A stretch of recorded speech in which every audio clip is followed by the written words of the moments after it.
श्री राम।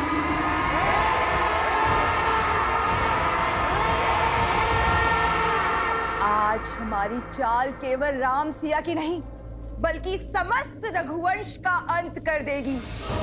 रघुवंश के विनाश का शंखनाद हो चुका है भैया, और अंत के इस अध्याय का आरंभ हो चुका है। रघुकुल ने सदा ही ऋषि मुनियों के हर कार्य को सिद्ध किया है, उनके पूजा पाठ को सुरक्षा का कवच दिया है। रघुकुल का एक भी तीर किसी ऋषि के विरुद्ध नहीं चला है, किसी मुनि के तन को छलनी नहीं किया है। और यदि मैं राजा होकर यह युद्ध लड़ूंगा तो न्याय की हानि होगी।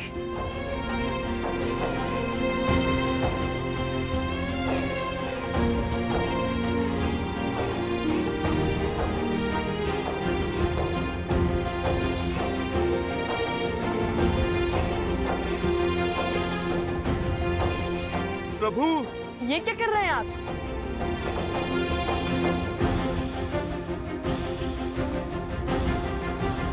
राजा के आभूषण उसकी पहचान होती है, आप ये क्यों उतार रहे हैं? राजा, तुम्हारी दृष्टि में जो अपराधी है वो राजा राम नहीं, सीता का पति राम है। और एक पति का सीधा संबंध उसकी पत्नी के साथ होता है। जिसकी पत्नी वनवासी है, श्रृंगार और आभूषण धारण नहीं करती, तो तुम्हारे प्रश्न और प्रहार का उत्तर देते हुए ये पति भी आभूषण धारण नहीं कर सकता। और दूसरी बात, शास्त्रों के अनुसार एक राजा का ऋषि कुमारों से युद्ध करना वर्जित है, किंतु ऋषि कुमारों में द्वंद्व संभव है। तो इसलिए आज ये राजा राम कुछ समय के लिए अपना राजसी रूप त्याग कर एक वनवासी की भांति युद्ध लड़ेगा। श्री राम श्री राम श्री राम श्री राम श्री राम श्री राम श्री राम श्री राम। ना पिता को सत्य का भान है और ना ही पुत्रों को।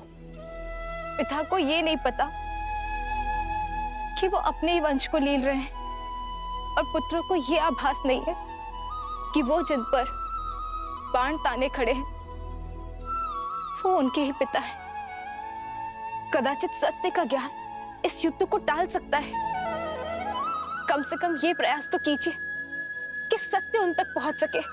सत्य उचित समय आने पर ही सबके समक्ष उजागर होता है देवी, और जो समय से पूर्व ही सत्य को सबके सामने लाने का प्रयास करता है वो नियति के लक्ष्य में बाधा उत्पन्न करता है।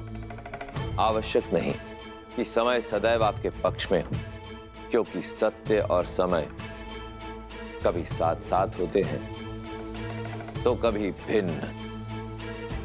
श्री राम और लवकुश के मध्य होने वाले इस युद्ध को भी स्वयं समय ने ही चुना है। स्वयं समय ने ही साक्षात नारायण को इस दुविधा में डाला है कि वो इस परीक्षा की घड़ी का सामना करे। ये द्वंद्व आने वाली पीढ़ियों को ये संदेश देगा कि परीक्षा की घड़ी आने पर, दुख की घड़ी आने पर उससे लड़ा नहीं जाता, उसे काटा जाता है। और सीता, उनका क्या महादेव? वो तो सूर्पनखा और सहस्त्र रावण के पाश में फंसी है। कहीं जो काम शक्ति नहीं कर पाई वो युक्ति ना कर दे। नहीं नहीं महादेव, सीता को कुछ नहीं होना चाहिए।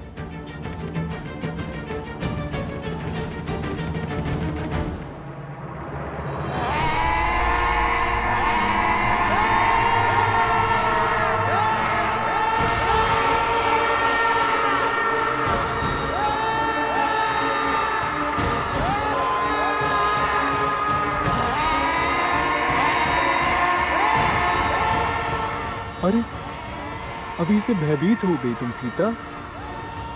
अभी तक तो तुमने विध्वंस का दंश झेला ही नहीं है।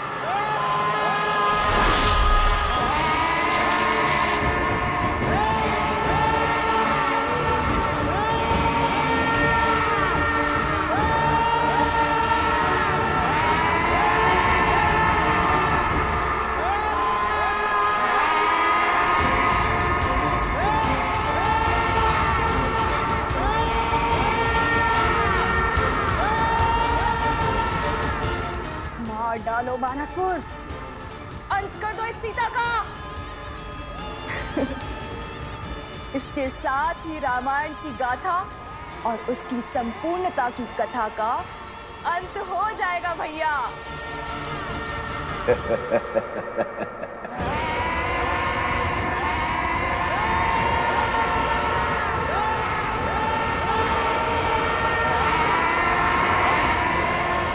ये दीवारें तो मेरे समीप आ रही है। हे गौरी माँ, मुझे अपनी शरण दे, मेरी सहायता कीजिए गौरी माँ।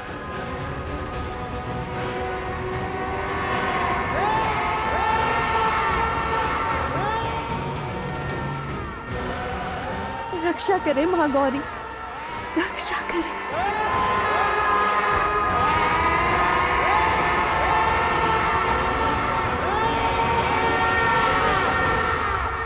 महादेव, महादेव, अब मेरी पुकार हो रही है। आप समय से विवश हैं और मैं भक्त की पुकार से। किंतु मैं क्या करूं? समय आ गया है देवी, जब आपको अपने समक्ष झांक कर देखना होगा, आत्मनिरीक्षण करना होगा। यही समय की मांग है, आपके लिए भी और देवी सीता के लिए भी। मैं कुछ समझी नहीं। भूल रही हैं आप, गौरी का एक दूसरा रूप भी है, जिससे साक्षात काल, महाकाल दोनों भयभीत रहते हैं।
असंभव, ये नहीं हो सकता, ये नहीं हो सकता।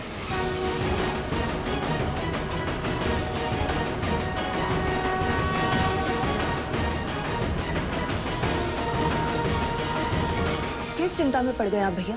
क्या हो गया आपको? सीता के पीछे देखो, कौन है वो? कहीं कोई नहीं है भैया।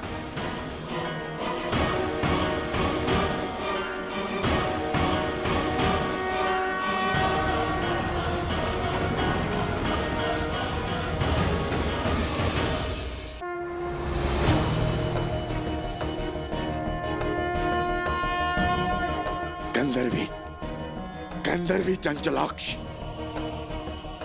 मर चुकी है वो।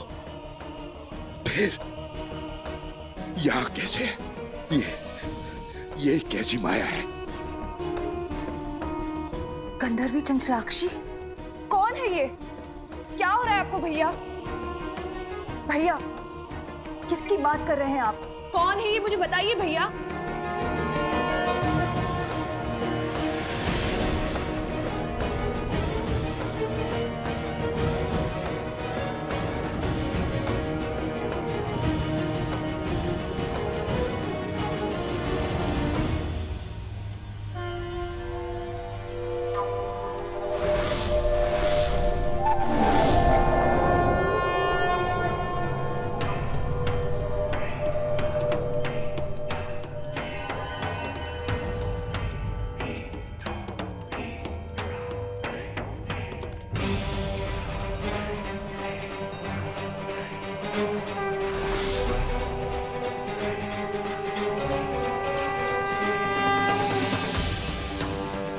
असंभव, चंचलाक्षी लौट कर नहीं आ सकती। नहीं! क्या हुआ? श्री राम रुक क्यों गए? हम पर प्रहार क्यों नहीं कर रहे हैं? कदाचित वो हमारे प्रहार करने की प्रतीक्षा कर रहे होंगे। तो चलिए भैया, माता का नाम लेकर भौमास्त्र से युद्ध आरंभ करते हैं। भूमि देवी की शक्ति हमारे साथ होगी। सच और सोच का द्वंद्व अनोखा, राम विरुद्ध है राम के नंदन, मोड़ अनोखा आया है कैसा, युद्ध न जाए भौमास्त्र! पिता चाहे रघुकुल का मान, सूत चाहे सीता सम्मान। ये क्या कर बैठे लवकुश? भौमास्त्र की काट तो ब्रह्मशिरा अस्त्र है,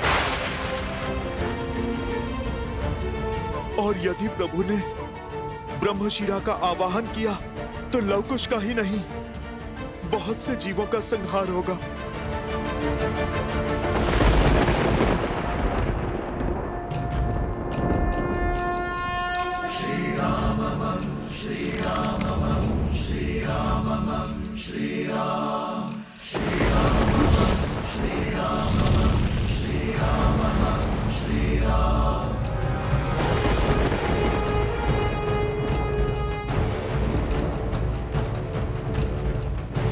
एक क्षण भैया, यदि श्री राम ने भौमास्त्र के विरुद्ध ब्रह्मशिरा अस्त्र का उपयोग किया तो हमारे पास उसका काट भी नहीं है।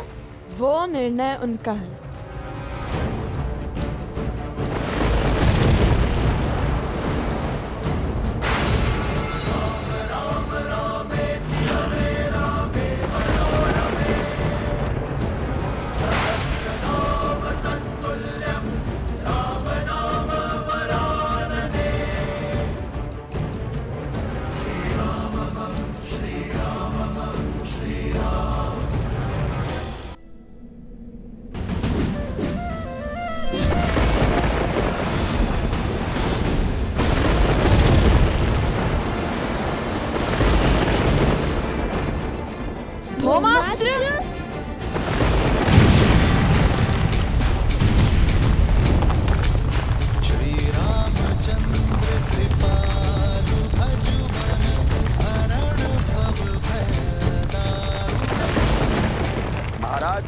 अस्त्र की शक्ति नहीं, धर्म की शक्ति चलती है।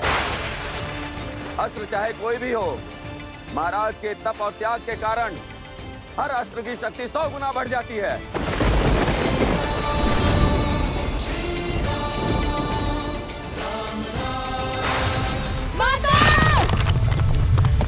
लवकुश!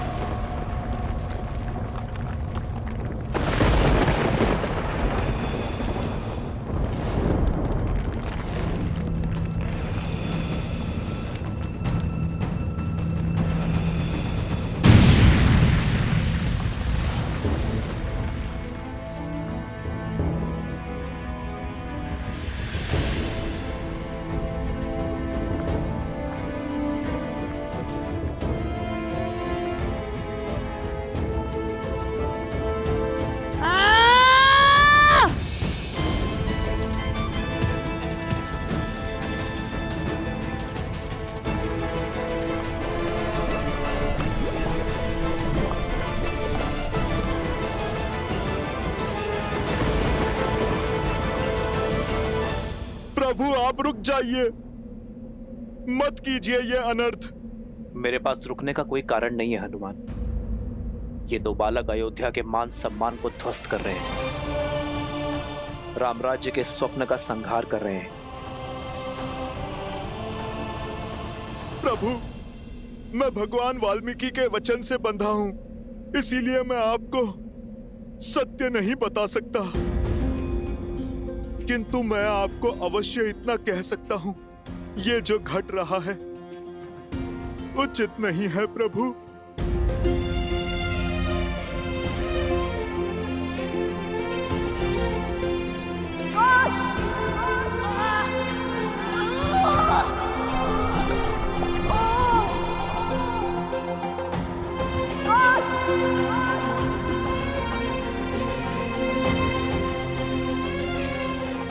तुम ठीक कह रहे हो हनुमान, जो हो रहा है उचित नहीं हो रहा है, किंतु मैंने लवकुश को अनेकों अवसर दिए। मैं नहीं जानता भविष्य के गर्भ में क्या छुपा है। मैं नहीं जानता कि लवकुश के भाग्य में जीवन है या मृत्यु, किंतु ये इनके स्वयं के कर्म है, जिसका फल उन्हें भोगना ही होगा।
कुछ कीजिए भैया, अन्यथा हमारा एकमात्र सेवक भी स्वाहा हो जाएगा।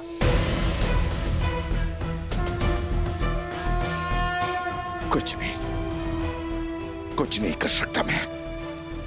ये चंचलाक्षी है।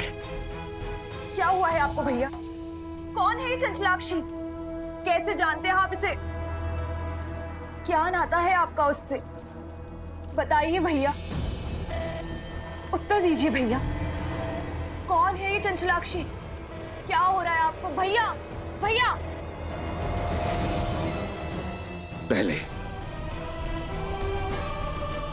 पहले बानासुर को बचाना होगा।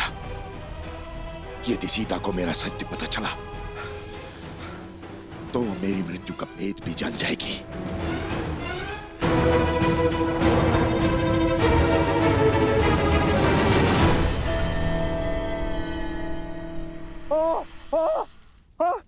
महाराज बचाइए, बचाइए महाराज। माता, माता।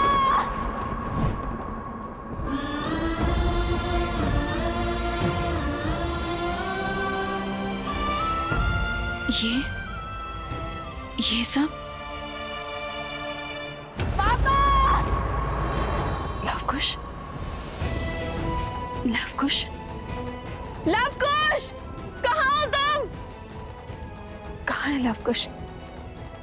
लवकुश!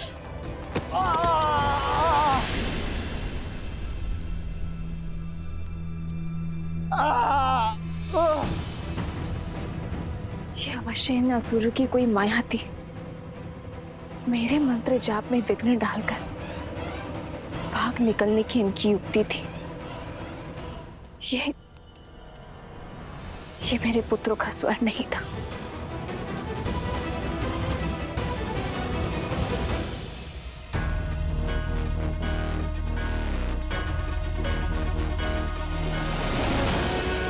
रुक जाओ दुष्ट!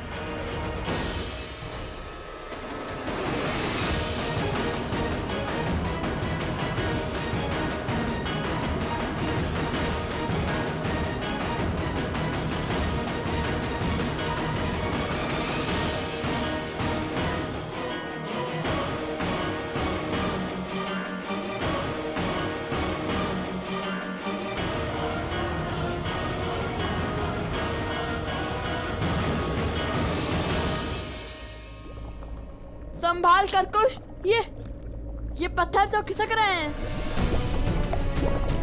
हमें इस पास से बाहर निकलने का कोई न कोई मार्ग ढूंढना होगा। हमें माता का नाम लेकर अपने जीवन को दांव पर लगाकर ना ये अंतिम बार करना होगा। जीवन को बचाने का प्रयास करना होगा। और यदि ये लावा हम पर गिरा या पत्थर निकले तो हमारी मृत्यु निश्चित है।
अद्भुत! मैं जानता था तुम दोनों अवश्य लौटोगे। तो बताओ, मृत्यु के इतना समीप जाने के बाद क्या इच्छा है तुम्हारी? क्या आप भी मुझसे युद्ध करोगे? क्या समर्पण करोगे? बालकों, मान जाओ प्रभु की बात। स्वीकार कर लो प्रभु का ये अवसर, स्वीकार कर लो। जब श्री राम और राजानुज लक्ष्मण को ऐरावत उठाकर ले गया था, जब आपको कोई मार्ग नहीं सूझ रहा था, तब क्या आपने पीछे हटने का विचार किया था? जब मेघनाथ ने लक्ष्मण जी को घायल किया था, तब आपने पीछे हटने का सोचा था?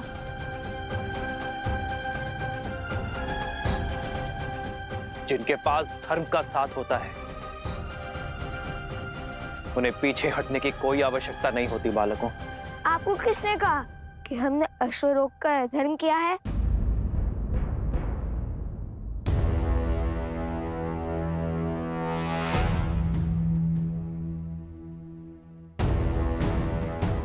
ये अश्वमेध का अश्व है, जो धर्मात्मा महाराज कौशल नरेश अयोध्यापति श्री राम की संपत्ति है और मर्यादा और धर्म की गति का प्रतीक है।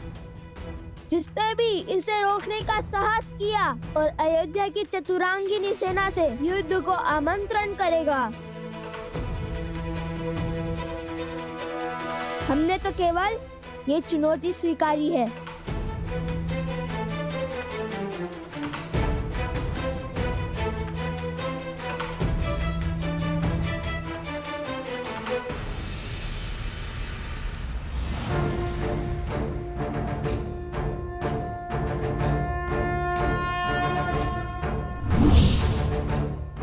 यदि चुनौती ली है तो उसे पूर्ण करने के लिए सच हो जाओ।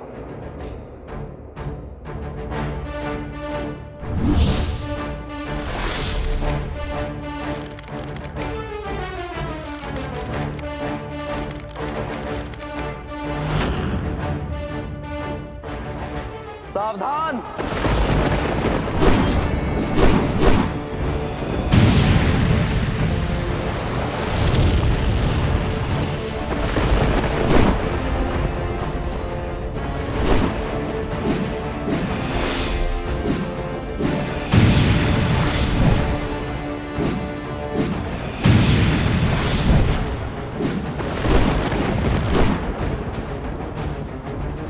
भैया हमारे बाण तो आधे मार्ग तक भी नहीं पहुंच पा रहे। प्रयास करते रहो कुश।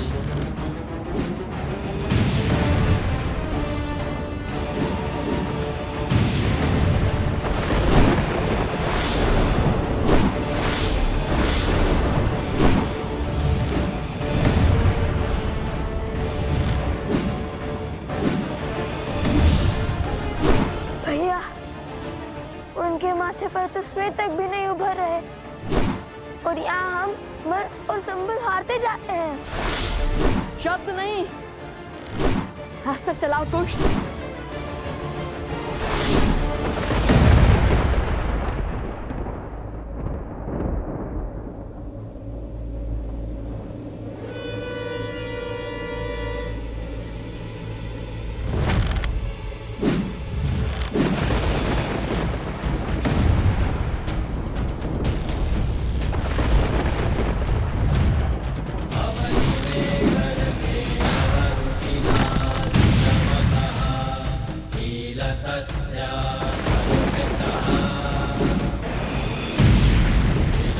किशोर अवस्था में ये बालक श्री राम के सामने खड़े हैं, उन श्री राम के सामने जिनके आगे रावण और बाली जैसे महाबली नहीं टिक पाए।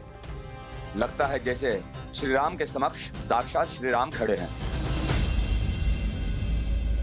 ये विद्या के धनी अवश्य हैं, किंतु विद्या का उपयोग अधर्म के लिए कर रहे हैं। ये विद्या राष्ट्र की भलाई, देश के विकास के काम आनी चाहिए थी, किंतु उन्होंने बुराई का पथ चुना है, और बुराई चाहे जितनी बलशाली हो, अंत में हारती ही है।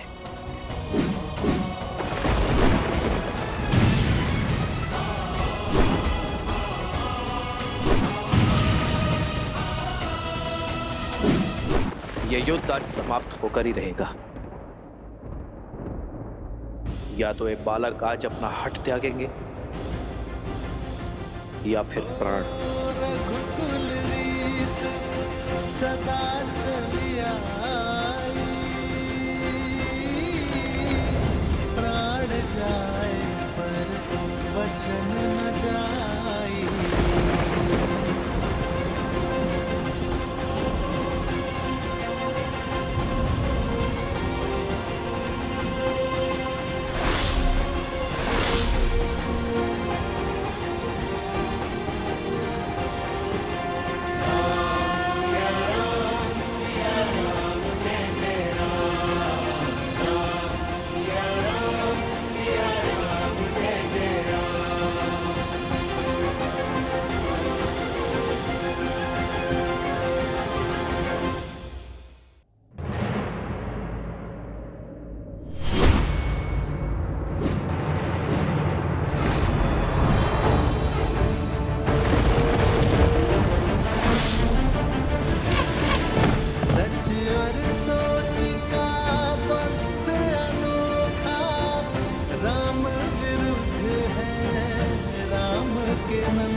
हे महादेव, इस महाविनाश को रोकने का आप मुझे मार्ग दिखाइए। मेरे प्रभु और उनके वंशजों को इस अनर्थ से बचाइए महादेव।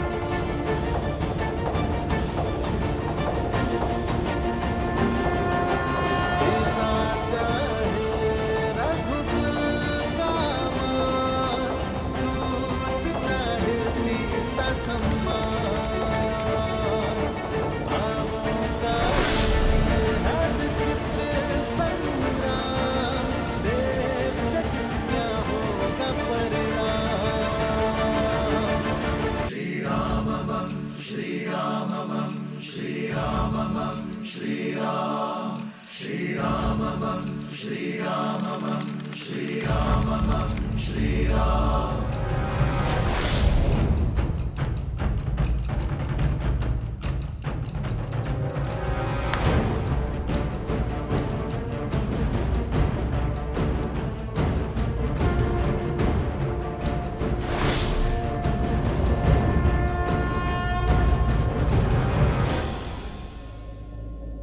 लगता है भाग्य तुम्हारे साथ है बालकों, क्योंकि सूर्यास्त के पश्चात चलाया एक भी बाण रघुकुल में युद्ध नियम के विरुद्ध होता है। आज एक सूर्यवंशी के विरुद्ध तुम्हारी ढाल साक्षात सूर्यदेव बनकर आए हैं। नियति तुम्हें अंतिम अवसर दे रही है बालकों। जाओ, जाकर अपनी माता को सत्य बताओ। यदि कल सूर्योदय होने पर तुम दोनों के हाथों में धनुष दिखे तो उसी क्षण हट और हटी दोनों का अंत कर दूंगा।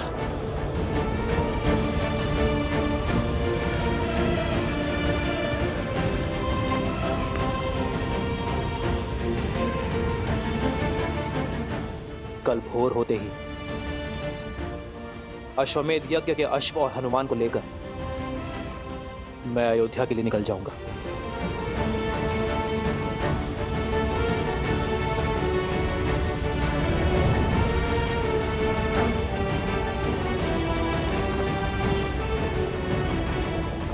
जाओ और जाकर हर भूल के लिए अपनी माता से क्षमा मांगो।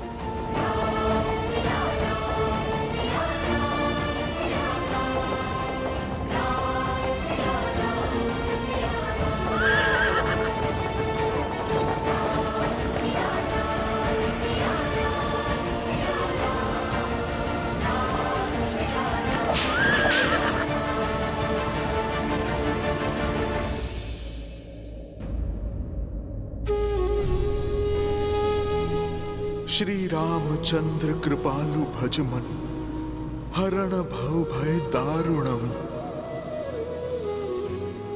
कृपा और दया के सागर है मेरे प्रभु श्री राम। यही उनकी महानता है। वो हर एक पापी को अंतिम अवसर देते हैं। उन्होंने रावण तक को दिया था, फिर आप दोनों तो उनके परम भक्त हैं। अपनी भूल सुधारिए। जाओ लवकुश, ये मेरी आपसे विनती है, अपनी माता को सब कुछ सच बता दो। फिर जो माता कहे आप वो ही करना। समझने का प्रयास करो बालकों। आज जो बाण रुक गए वो जलंधर अवश्य चलेंगे और वो प्रहार रघुकुल के मस्तक पर सबसे बड़ा कलंक होगा। जाओ, आप अपनी माता से बात करो। यदि बता नहीं सकते तो उन्हें यहाँ पर ले आओ।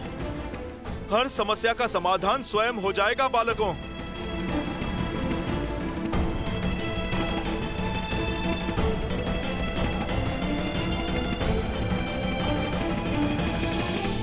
लवकुश की पुकार की माया से आपने बानासुर को बचा लिया, परंतु आप स्वयं किस माया में फंसे जा रहे हैं भैया? क्या नाता है आपका इस गंधर्वी चंचलाक्षी से? और सीता के पीछे आपको वो क्यों दिखाई दे रही है? मुझे तो कुछ नहीं दिखाई दे रहा है। ये घटना संकेत है शुभनखा, उस श्राप का। कहीं वो सीता उस श्राप को पूर्ण करने का माध्यम तो नहीं, जो श्राप मुझे गंधर्वी चंचलाक्षी ने दिया था। पहेलियां मत बुझाइए भैया, मुझे स्पष्ट रूप से बताइए कि किस श्राप की बात कर रहे हैं आप? मैंने अनेक वर्षों तक ब्रह्मदेव का तप करके उनसे अजर अमर होने का वरदान प्राप्त किया था। ये आशीष पाया था कि मुझे केवल स्त्री ही मार सकती है। मैं समझ गया था कि इस वर में अवश्य कोई छल छुपा हुआ है, इसलिए मैंने एक और वरदान मांग लिया कि मेरे सहस्त्र शिशु में सहस्त्र गुना कूटनीति और चालाकी भरी होगी। उसके बाद मैंने कई राज्यों पर अपना आधिपत्य स्थापित किया, परंतु मैं दशानन रावण की तरह दिग्विजय नहीं बनना चाहता था। मुझे बहुत अधिक की नहीं, केवल थोड़े की ही अभिलाषा थी। तो मैंने अपने अधीन में कुछ ही राज्य किए।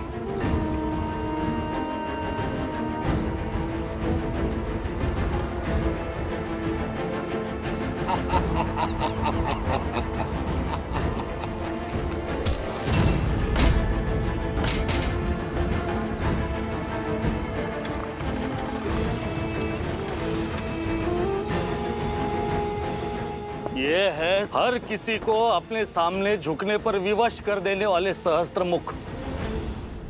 मैं अपना राज्य इन्हें सौंपता हूँ। आज से यहाँ की हर वस्तु हमारी है। जाओ, हर रत्न, हर आभूषण, हर मूल्यवान वस्तु ले आओ हमारे समक्ष।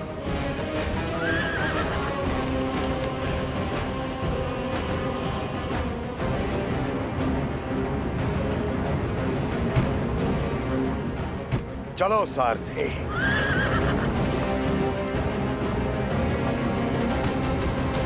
छोड़ो मुझे। छोड़ दीजिए, क्या कर रहे हैं? छोड़ दीजिए।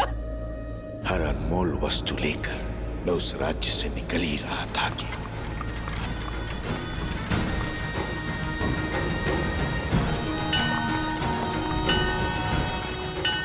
रुको सारथी।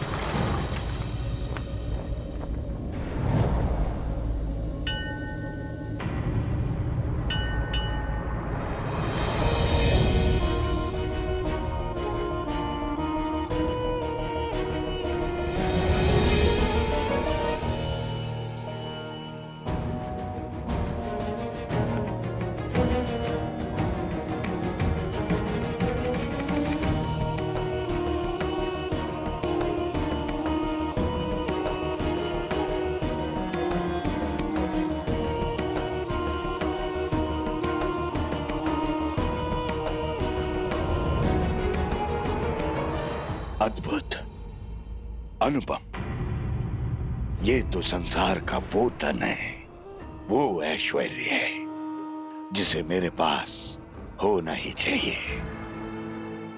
इसे न भोगा, इसे न पाया तो वरदान का लाभ क्या।